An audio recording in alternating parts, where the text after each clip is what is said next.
Why you push people away when you actually want love. Hello, I'm Emma. Before we start, if you're new here, take a second to subscribe to the channel, because every week I make videos like this one to help you understand yourself a little better. Now let's get into it. Have you ever noticed that you keep your guard up, even with people who love you? Maybe you have relationships, friendships, a whole life that looks fine from the outside, and yet something still feels like it's missing. You can't quite name it. You just know that closeness doesn't come easily to you, and that a part of you is always a little braced, a little ready to pull back. If that sounds familiar, you might be living with what psychologists call avoidant attachment. And I want to say this clearly before we go any further. This isn't about labeling you or putting you in a box. It's about understanding a pattern, so it stops running your life without your permission.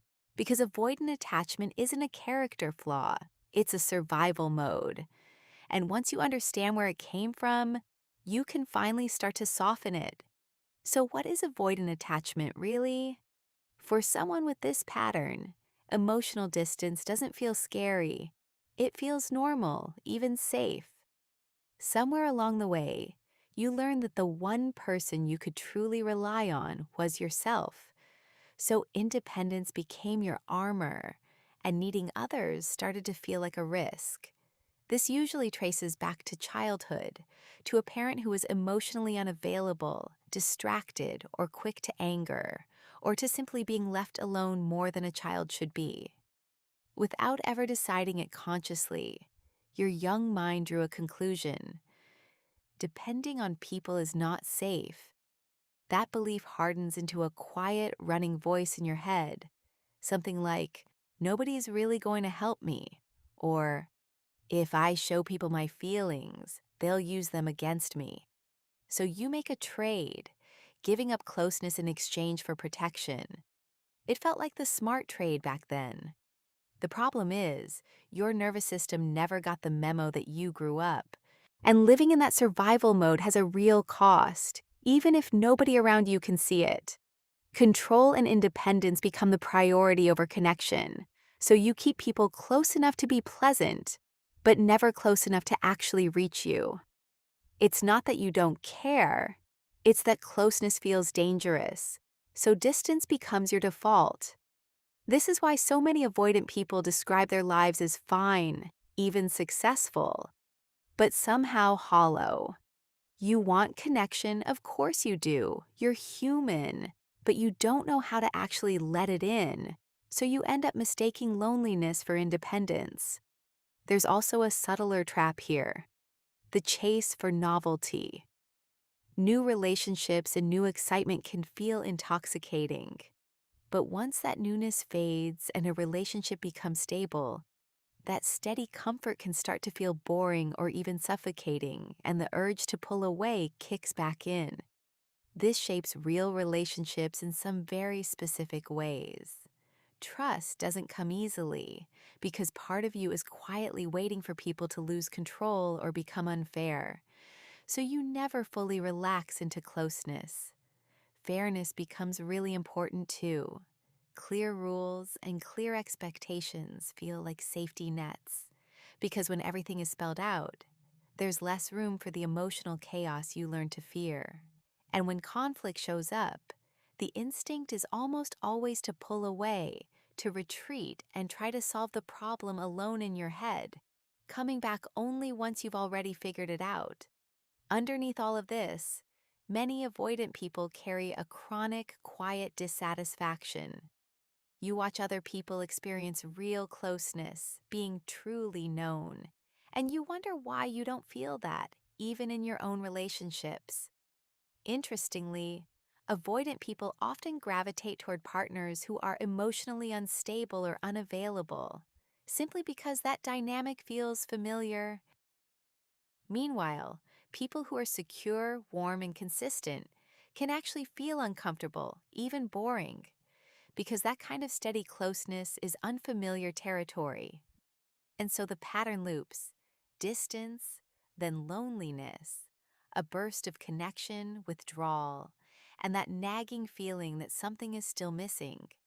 Now, I want to pause here because this matters. Not all avoidant people are the same.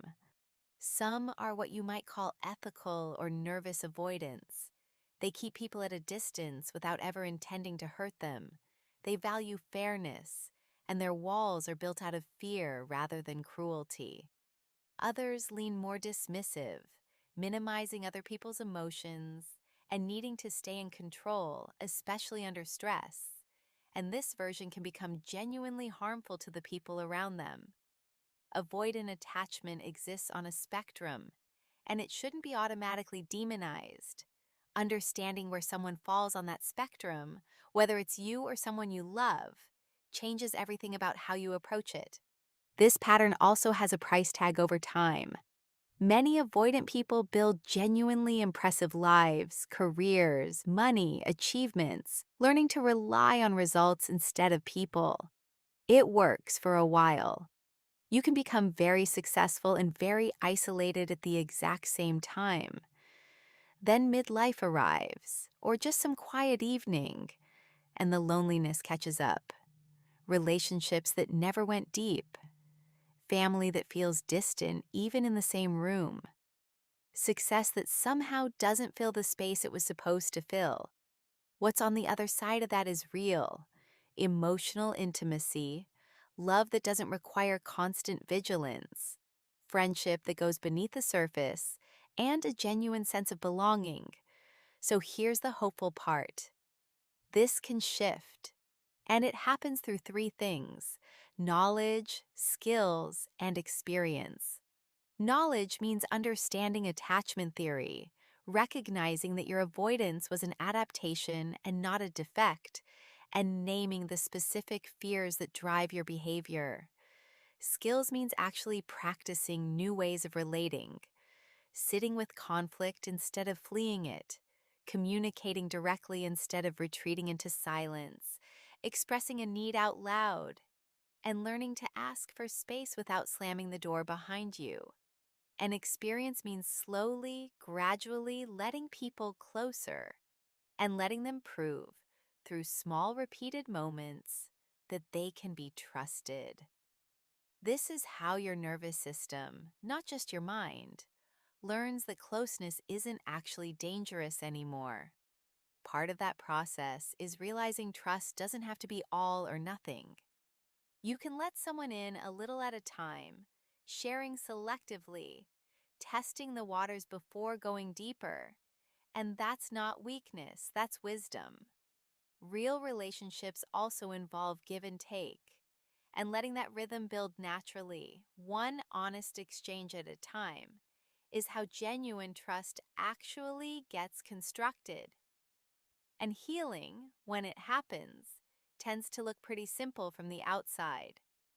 It looks like asking someone you trust for help instead of white-knuckling it alone. It looks like spending real, unhurried time with people and letting yourself lean on them once in a while. It looks like less internal stress, more emotional satisfaction, and a personal life that feels rich instead of just managed. In love specifically, it looks like recognizing stability for what it is instead of mistaking it for boredom, getting comfortable with being truly seen, and letting a healthy, steady partner actually get close. If any of this felt familiar, I want you to hear this clearly.